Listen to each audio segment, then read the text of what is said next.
जो सब कुछ अपना हमें देकर और अपने आशीष देकर हमसे विदा हो गए, लेकिन उनके आशीष आज भी हम तक पहुंचते हैं। उनके प्रति अपनी कृतज्ञता प्रकट करने का अवसर चल रहा है। और फिर मनुष्य अपनी कृतज्ञता प्रकट करने के लिए तरह तरह के साधन अपनाता है, लेकिन याद रखिए, नदियों का जल बह जाए तो लौटता नहीं, पेड़ों से पत्ते टूटकर बिखर जाएं तो वापस डालों पर लगते नहीं। जाने वाला चला जाए तो याद तो आएगी, लेकिन वो लौट के नहीं आता। छूट जाती हैं पीछे गलियां, मकान, शहर, दुनिया की रौनक, और ऐसी जगह जाकर व्यक्ति बसेरा करता है। शरीर वहां जाकर समाप्त किया जाता है, जिस जगह पर कभी आदमी देखना भी नहीं चाहता। उस शमशान की तरफ हमारा कभी ध्यान नहीं जाता, जहां शरीर की यात्रा समाप्त होती है। लेकिन वे लोग, पितृमंडल, उनका भी एक लोक है जहां से आत्माएं शरीर छोड़कर अगले क्रम में शामिल हो रही होती हैं, जहां से ये आत्माएं अपना स्वर्ग नरक अपने कर्मों के अनुसार प्राप्त करती हैं। बस उन सब के लिए हम, जो हमारे लिए जिए, अपना सब कुछ हमारे लिए दिया, कृतज्ञ समाज उनके प्रति अपना आदर व्यक्त करता है। इसलिए आजकल ये शब्द कहे जा रहे हैं कि प्यार देकर जो हमें विदा हुए संसार से, आओ उनका स्वागत करें आज से। वो हुए पुरखों में शामिल जो कभी थे साथ में, आज से नमन करेंगे हम मन के द्वार से। पितर चरण नमन करें, ध्यान धरे दिन रात, कृपा दृष्टि हम पर करें और वो सिर पर धरें हाथ। आप हमारे हृदय में, आपकी हम संतान, आपके नाम से जुड़ी है हमारी सब पहचान। आपको बारंबार नमन, और इसी रूप में उनकी स्मृतियां संसार में रहें, क्योंकि उन्हीं की वाटिका हरी भरी दिखाई देती है। आपका परिवार, वो अपना हरा भरा परिवार छोड़कर गए, जिस बगीचे को उस माली ने सजाया, उनसे पीछे उनके पिता, उनके पीछे और उनके पिता। और इन 15 दिनों में माता का दिन, पिता का दिन, दादा का दिन, दादी का दिन, नाना का दिन, नानी का दिन, सबके दिन होते हैं। लेकिन मैं एक निवेदन करूंगा कि जीवन दिया, सांस दी, अपनी सांस में से सांस बांटकर माता पिता ने जीवन प्रदान किया हमको, तो इस धरती के लिए भी हम एक काम करें, अपने पितरों की याद में एक एक पेड़ लगाएं। हालांकि हमारी परंपरा बड़ी अद्भुत है।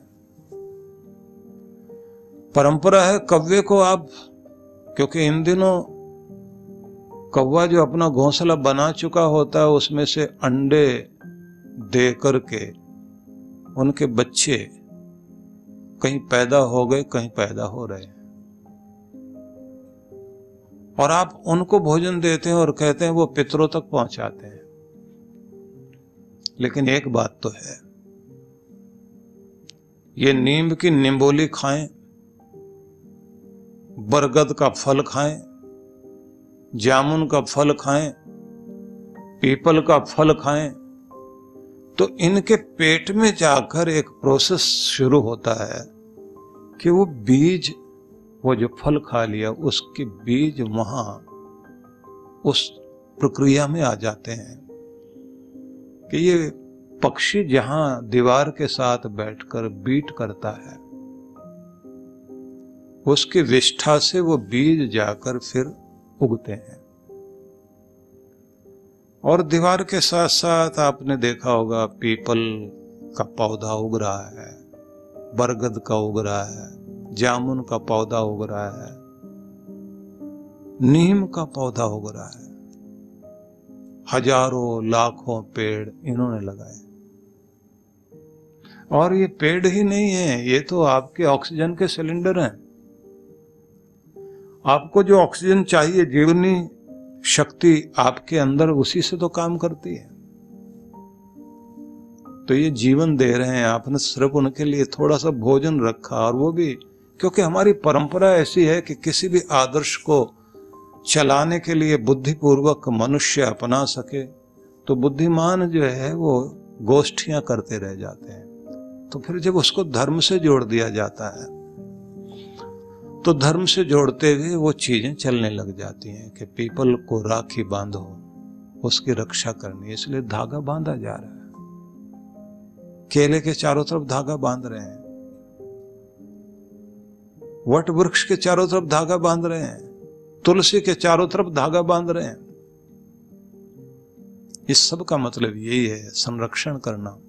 पंचवटी, 5 वट वृक्ष, 5 ग्राम्य वृक्ष, 5 ग्राम्य पशु, 5 ग्राम्य पक्षी, सबके लिए आपको कुछ देना होता है। लेकिन हमारा आज का ये विषय नहीं है। मैं आपको केवल ये कहना चाहता हूं, ये जो जंगल में हजारों हजारों पेड़ खड़े हैं, गिलहरी ने लगाए। ये जो इतने सारे आपके घरों के आसपास पेड़ खड़े हैं, ये कव्वे ने लगाए।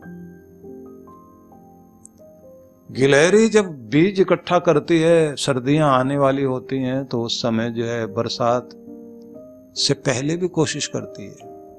जहां बर्फ पड़ती है, वहां बर्फ पड़ने से पहले पहले गिलहरी बीज इकट्ठे करके अपना किसी वृक्ष के कोटर में या जमीन के अंदर खुदाई करके वहां बीज डालती है।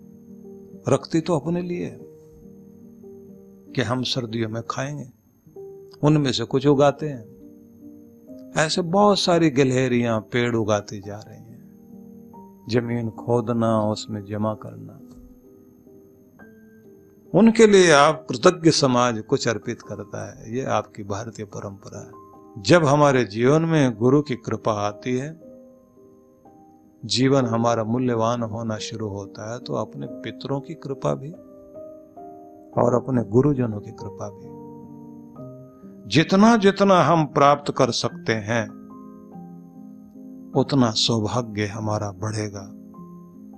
और उसी से आपके अंदर संतुलन सधता है, उसी से वो शक्ति आती है कि आप अपने जीवन में रुलाने वाली घड़ियों में भी खुद को संभालना सीख जाते हैं। कहते हैं कि जिंदगी जब रुलाने लगे, आप इतना मुस्कुराओ कि दर्द भी शर्माने लगे। निकले ना आंसू आंख से आपके कभी, और किस्मत भी मजबूर होकर आपको हंसाने लगे। अपने आप को इतना मजबूत बनाओ कि किस्मत थी रुलाने के लिए, वही मजबूर हो जाए आपको हंसाने के लिए। क्योंकि आप जब जुड़ जाते हैं परम सत्ता से, जो नदियां हिमालय से जुड़ी हैं, कैसा भी मौसम आए वो हमेशा सदा नीरा रहती हैं, उनका पानी बहता रहता है, वो सूखती नहीं। अगर अपनी मुस्कान को बनाए रखना चाहते हैं, तो अपने आप को अपने हिमालय से, परमात्मा से जोड़े रखिए।